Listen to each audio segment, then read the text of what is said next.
Alhamdulillah wassalatu wassalamu ala Rasulillah wa ala alihi wa sahbihi wa mawalah wa la hawla wa la quwwata illa billahi wa ba'du.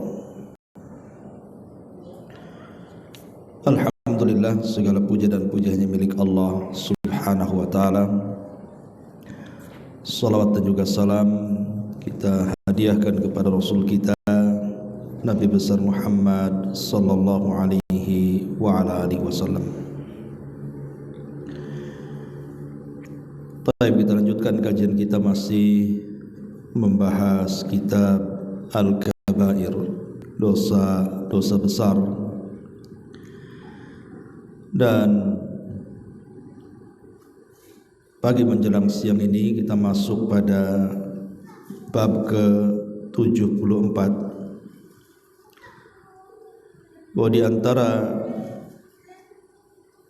dosa-dosa besar adalah al-ilhad fil haram, melakukan ilhad ataupun dosa di tanah suci haram.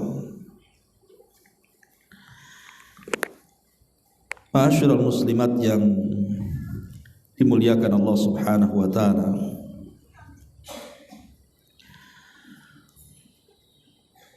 kita tahu bahwa Allah subhanahu wa ta'ala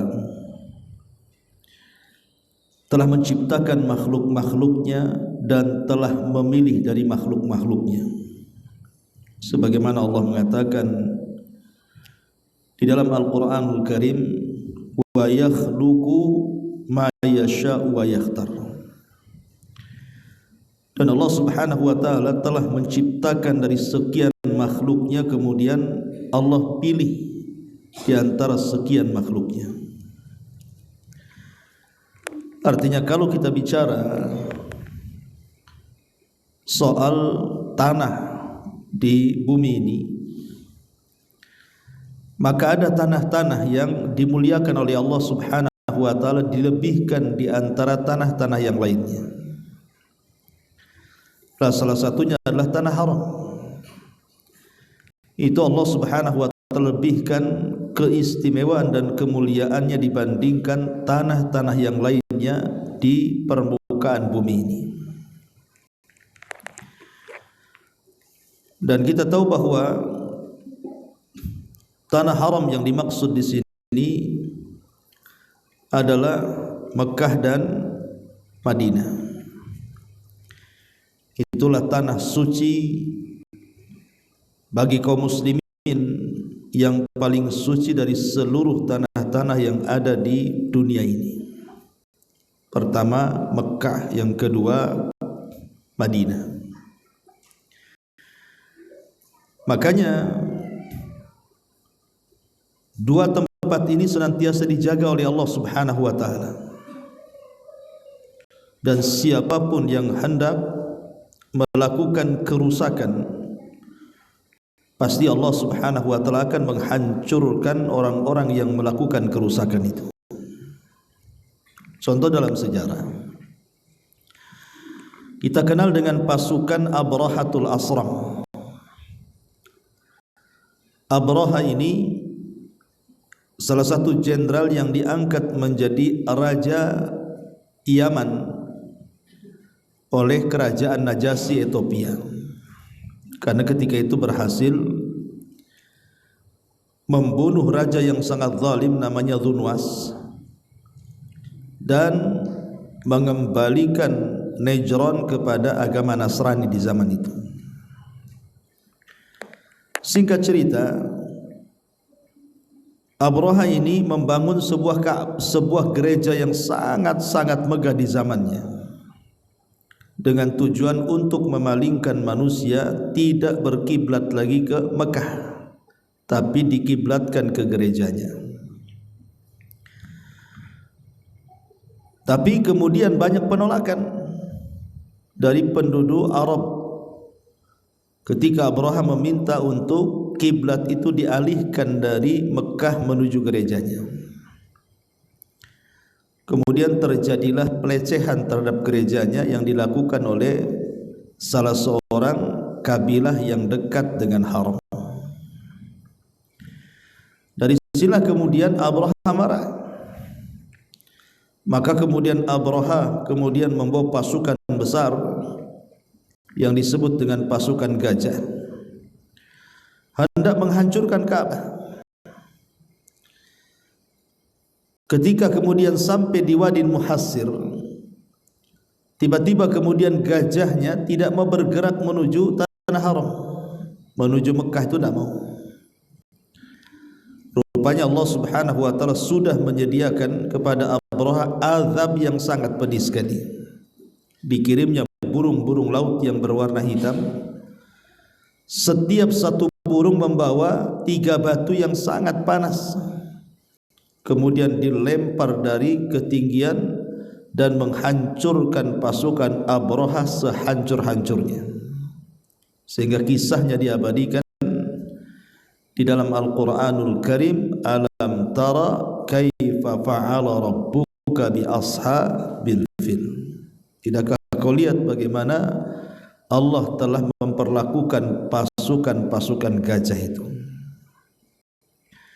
Dari sini kita tahu bahwa kenapa Allah Subhanahu wa taala menghancurkan Abraha. Karena niat kedatangan Abraha ke Mekah itu sudah tidak baik. Dia hendak menghancurkan Mekah, menghancurkan Ka'bah. Sementara Ka'bah sendiri adalah Baitullah yang dibangun oleh Nabiullah Ibrahim alaihi salatu wasallam dan putranya Ismail. Maka siapapun yang kemudian hendak menghancurkan Ka'bah, Allah hancurkan. Tapi kalau seandainya niatnya tidak hendak menghancurkan Ka'bah tapi memperbaiki, seperti yang terjadi ketika robohnya Ka'bah di masa usia Nabi 15 tahun, itu kurang lebih. Ka'bah ini pernah hancur,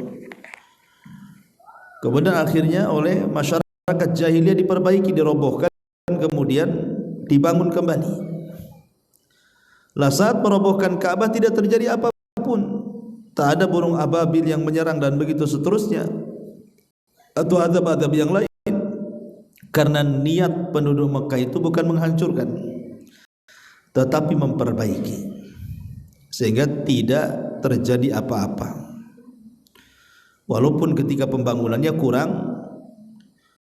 kurang biaya, sehingga akhirnya dirubahlah dari bangunan Ibrahim menjadi bangunan ala Quraisy. Taib ma'asyiral muslimat yang dimuliakan Allah Subhanahu wa taala, intinya bahwa tanah haram itu tanah suci. Karena di situ juga memang ada Ka'bah, dan memang tempat itu sendirilah tempat di mana Allah Subhanahu wa taala pertama diibadahi manusia. Karena Nabi Adam alaihi salatu wassalam pertama ibadah itu di situ, di tanah haram, di Mekah. Ma'asyiral muslimat yang dimuliakan Allah Subhanahu wa taala. Kemudian kalau kita melihat tentang hadis akhir zaman, ketika pembaiatan Al-Mahdi di rukun Ka'bah, kemudian pembaiatan ini terdengar oleh pasukan dari Syam. Mereka hendak menuju Mekah dan hendak membunuh Al-Mahdi. Tapi kemudian di sebuah tempat namanya Baida, kata Rasul, antara Mekah dan Madinah, tiba-tiba Allah Subhanahu wa taala gempakan bumi, kemudian pasukan ini terperosok ke bumi dan mati semuanya. Bukan hanya pasukan yang mati, tapi orang yang lalu lalang juga ikut mati. Sehingga Aisyah radhiyallahu anha bertanya, macam mana nasib orang yang lalu lalang itu? Kenapa juga ditelan oleh bumi dan mati? Maka Rasul mengatakan, mereka akan dibangkitkan kelak pada hari kiamat ala niyatihim, sesuai dengan niatnya. Tapi lihat bagaimana Allah hancurkan orang-orang yang hendak membuat kekacauan di tanah haram. Itu sejak zaman dulu dan sampai di akhir zaman. Ya. Ma'asyiral muslimat yang dimuliakan Allah Subhanahu wa taala. Baik, kita akan masuk pembahasan di sini. Di sini muallif rahimahullahu taala membuat bab-bab dosa besar, melakukan dosa di tanah suci. Maknanya melakukan dosa di mana saja, Bu, itu tetap enggak boleh. Ibu nyuri di sini pun tak boleh. Ibu korupsi di sini pun tak boleh. Ibu melakukan kezaliman, mengambil hak orang, berdusta, berghibah atau apalah sebut dosanya, itu dimanapun tak boleh. Tapi kalau dilakukan di tanah suci, di tanah haram baik Mekah ataupun Madinah, maka dosanya dilipat gandakan. Itu maksudnya. Siapapun yang melakukan dosa di tanah suci dengan dosa yang sama yang kita lakukan di sini, maka dosa yang mereka lakukan di tanah suci lebih besar dibandingkan dosa yang kita lakukan di tanah sendiri. Kenapa? Karena kesucian tanah itu tidak boleh ditumpahkan dengan macam-macam maksiat di situ. Masyarul muslimat yang dimuliakan Allah Azza wa Jalla. Baik, kita akan baca dalilnya. Allah Subhanahu wa taala berfirman di sini, "Wal masjidil harami alladzi ja'alnahu lin-nasi sawa'an wal 'aqifu fihi wal bad wa man yurid fihi bi ilhadin bi zulmin nudhikhu min adzabin alim." Dan dari Masjidil Haram yang telah kami jadikan terbuka untuk semua manusia, baik yang bermukim di sana maupun yang datang dari luar, atau siapa saja yang bermaksud melakukan kejahatan secara zalim di dalamnya. Ingat, Allah katakan di sini, niscaya akan kami rasakan kepadanya pedih. Perhatikan ayat ini. Allah mengatakan dan Masjidil Haram. Sekali lagi, bahwa kalimat haram di sini apakah kemudian hanya berlaku sekitar masjid saja, ataukah yang dimaksud haram di sini artinya mencakup batas-batas tanah haram yang ada di Mekah? Ada yang mengatakan bahwa yang dimaksud melakukan dosa dan dosanya dilipat gandakan itu maksudnya kalau berbuat dosa di sekitar Masjidil Haram. Itu satu pendapat. Pendapat yang kedua, tidak, bahkan lebih luas dibandingkan itu. Maksudnya sampai kepada batas-batas tanah haram. Kan Mekah itu kan ada batas-batas tanah haram. Contoh umpamanya ibu ingin umroh, ibu sudah umroh, kemudian ingin umroh, ibu haid. Ketika suci otomatis kan ibu belum umroh. Maka bagaimana caranya ibu memulai dari mikotnya? Maka ibu keluar ke tanah haram kan. Ya paling dekat mungkin kalau dari Mekah kan ke Masjid Aisyah. Ya. Ataupun mungkin kalau ingin lebih jauh lagi ke Ji'ranah atau ke mana kan gitu. Yang penting kan ada batas-batas tanah haram. Kalau di zaman Rasul kan batas-batas itu pakai tombak gitu ya, pakai bendera. Kalau di zaman sekarang kan sudah ada gapuranya tuh. Jadi kerajaan Saudi sudah membuat gapura-gapura yang berkeliling atau mengelilingi tanah haram, mana-mana saja tanah haram. Maka oleh kerajaan Saudi hari ini sudah dibuat gapura, sehingga mudah mana tanah haram, mana tanah selain haram ketika masuk Mekah itu. Dan itu pendapat yang kuat wallahu a'lam. Jadi maksudnya bukan hanya sekitar Masjidil Haram saja berlakunya pelipatan dosa bagi orang-orang yang bermaksiat itu, tapi juga mencakup orang yang melakukan dosa di sekitar batas-batas yang dibatasi, termasuk di situ tanah haram, baik Mekah ataupun Madinah. Baik Mekah ataupun Madinah. Di mana Mekah itu kan yang menjadikan negeri itu mulia itu karena berkat doa Ibrahim alaihi salatu wassalam. Tapi kalau Madinah itu berkat doa Nabi sallallahu alaihi wasallam. Taib, ada sebuah hadis di mana Nabi SAW sangat membenci orang-orang yang melakukan kemaksiatan di tanah haram itu. Kata Nabi SAW, abghadun nas ilallah, manusia yang paling dibenci Allah, kata Rasul. Manusia yang paling dibenci Allah, kata Rasul, mulhidun fil harami wa mubtagin fil islami sunnatal jahiliyah wa muttalabun damum ri'im muslim bi ghairi haq liyuhriqa dama.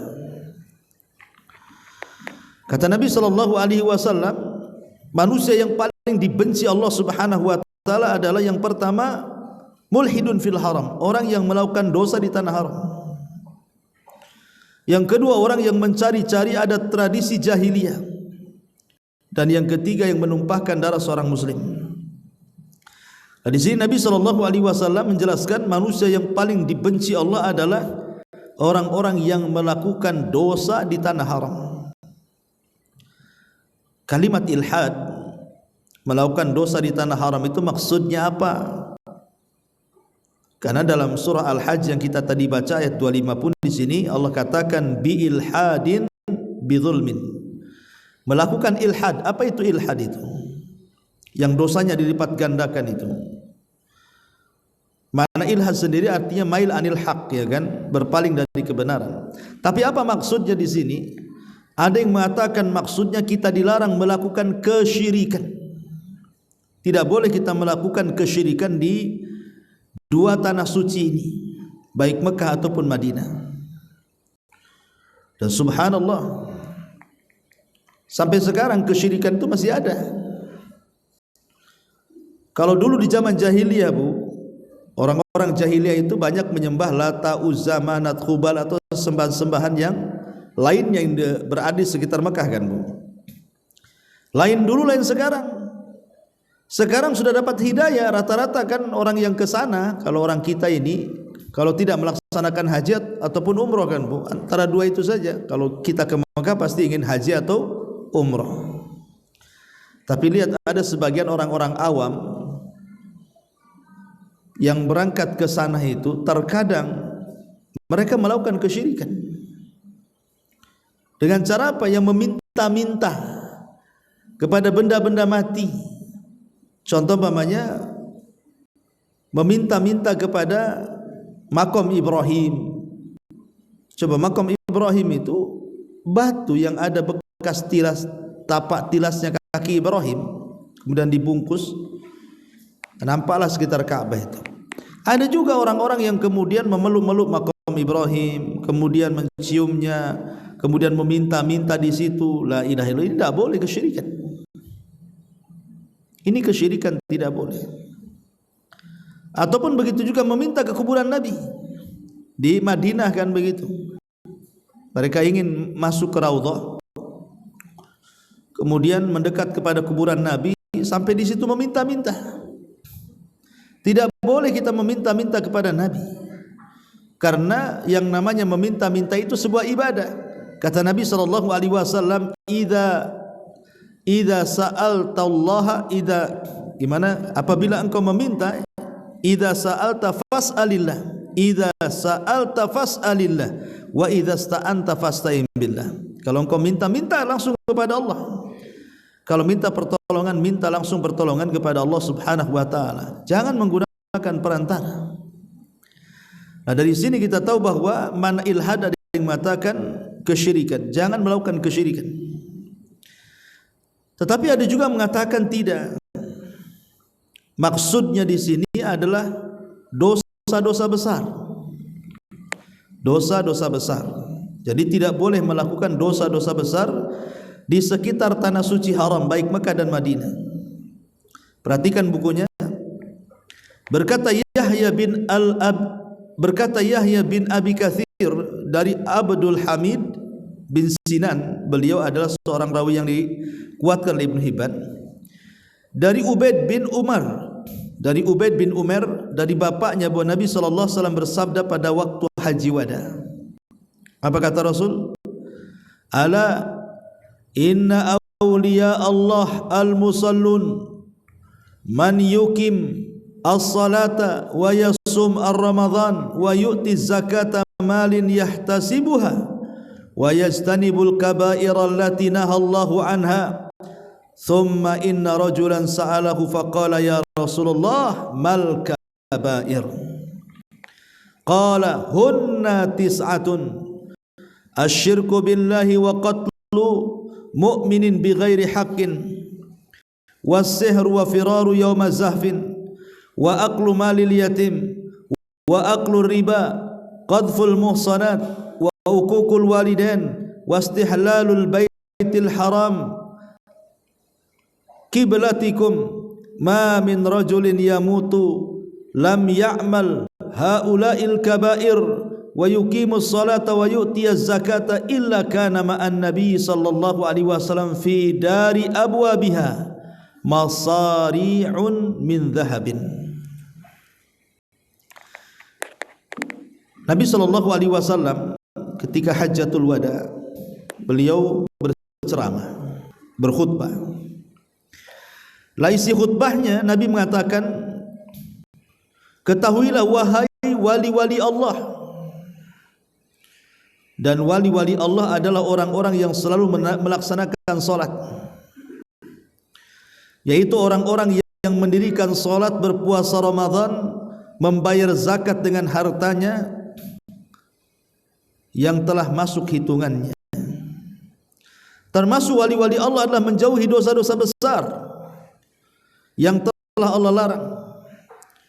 Tiba-tiba ada seseorang bertanya kepada Rasul, apa itu dosa besar? Kemudian Nabi SAW bersabda, dosa besar itu ada 7. Kemudian Nabi SAW mengatakan, pertama menyekutukan Allah, kemudian membunuh orang beriman dengan cara yang tidak benar, kemudian sihir, kemudian melarikan diri dari medan pertempuran, kemudian memakan harta anak yatim, memakan riba, menuduh wanita baik-baik telah menikah dengan tuduhan berzina, durhaka kedua orang tua, merusak Ka'bah yang merupakan kiblat kalian. Tidak ada seorang pun yang tidak melakukan dosa-dosa besar tersebut, menegakkan salat, berpuasa di bulan Ramadan serta menunaikan zakat, melainkan ia akan bersama Nabi Muhammad sallallahu alaihi wasallam di sebuah tempat yang memiliki pintu gerbang yang terbuat dari emas kelak di sorga. Nah, Imam Dhahabi rahimahullahu ta'ala ketika mencantumkan tentang hadis yang bicara tentang dosa besar, seolah-olah Imam Dhahabi memahami kalimat ilhad di dalam surah Al-Hajj 25 itu maksudnya adalah melakukan dosa di tanah suci yang akan dilipat gandakan. Itu maksudnya ketika seseorang melaksanakan dosa-dosa besar seperti yang tercantum dalam hadis ini, ya.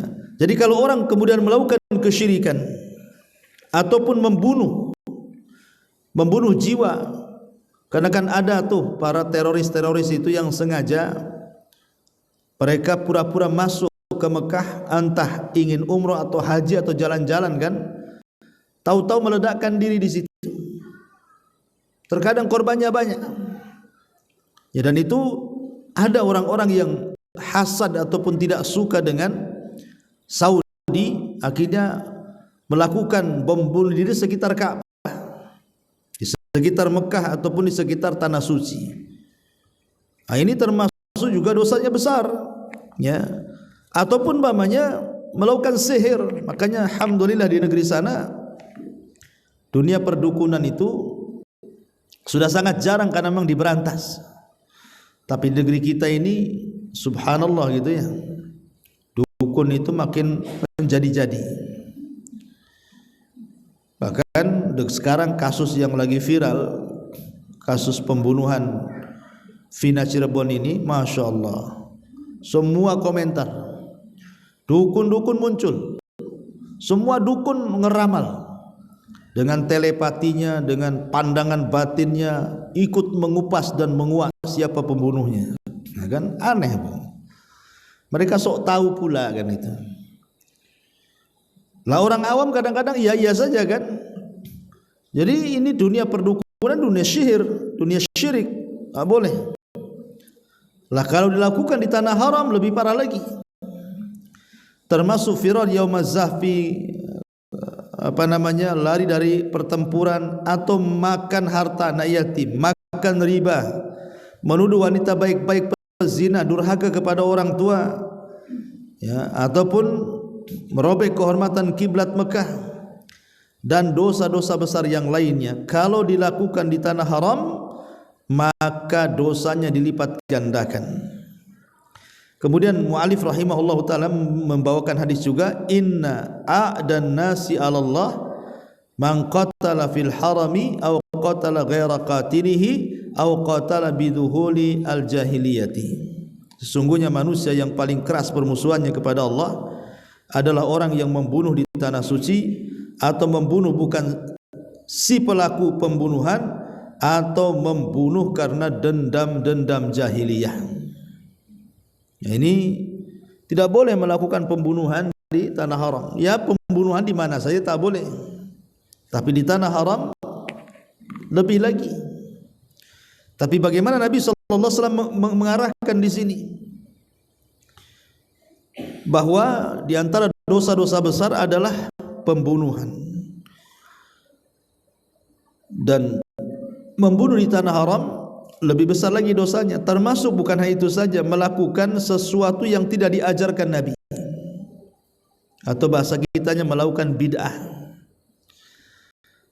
Itu juga termasuk ilhad yang diharamkan. Tidak boleh melakukan bid'ah di tanah haram, karena ada hadis Nabi sallallahu alaihi wasallam di mana Nabi sallallahu alaihi wasallam pernah mengatakan bahwa Madinah itu tanah haram, kata Rasul. Madinah itu tanah haram, kata Nabi. Kemudian Rasul mengatakan, man ahdatsa fiha hadatsan fa alaihi la'natullahi wal malaikati wan nasi ajmain. Kata Nabi sallallahu alaihi wasallam bahwa Madinah itu tanah haram, maka siapapun yang mengada-ada sebuah perbuatan dinasabkan kepada agama yang bukan dari agama, maka dia dapat laknat Allah, laknat malaikatnya, dan laknat seluruh manusia. Lihat, menunjukkan bahwa orang yang melakukan bid'ah itu akan mendapatkan laknat kalau dilakukan di dua tanah suci ini, Mekah dan Madinah. Makanya alhamdulillah, orang-orang yang sekarang menguasai Saudi, mereka berusaha memurnikan ajaran-ajaran mereka, dikembalikan kepada kemurnian ajaran Islam, kembali kepada zaman Nabi sallallahu alaihi wasallam dan para sahabat Nabi sallallahu alaihi wasallam, mencukupkan dengan apa yang diajarkan oleh Allah dan Rasulnya saja, dan itu yang benar. Ya, dalam beragama itu kita cukupkan dengan apa yang ada pada Al-Quran dan Sunnah yang sahih saja, dan juga apa yang sudah dilakukan para sahabat Nabi sallallahu alaihi wasallam. Tapi ada juga yang mengumumkan bahwa bukan hanya setakat kesyirikan atau dosa-dosa besar. Ilhad di tanah haram juga mencakup semua maksiat, sebagaimana dijelaskan oleh Al-Imam Ar-Razi rahimahullahu taala. Apa kata beliau? Annal ilhad bi zulmin amun fi kullil ma'asi. Bahwa yang dimaksud ilhad dengan kezaliman, maksudnya adalah mencakup semua maksiat, baik maksiat ini kecil, baik maksiat itu besar. Kalau dilakukan di tanah haram, maka dosanya akan dilipat gandakan. Bahkan orang yang baru niat saja, baru niat belum melakukan, baru akan melakukan, baru niat, itu saja sudah besar dosanya. Apalagi betul-betul sampai melakukan kemaksiatan, kezaliman, kesyirikan, kekufuran di tanah haram. Makanya ini juga nasihat bagi ibu-ibu atau siapapun lah yang hendak berangkat umroh ataupun haji, hati-hati, jangan bermaksiat di sana. Baik maksiat lisan, menggibah, berdusta, menggunjing, menghina, merendahkan, dan yang semacamnya, atau maksiat badan, mencuri, nyopet dan begitu seterusnya, ya. Karena dosa orang yang melakukan di tanah haram itu jauh lebih besar dibandingkan di tanah-tanah yang lainnya selain tanah haram. Wallahu a'lam bu. Ini yang bisa saya sampaikan.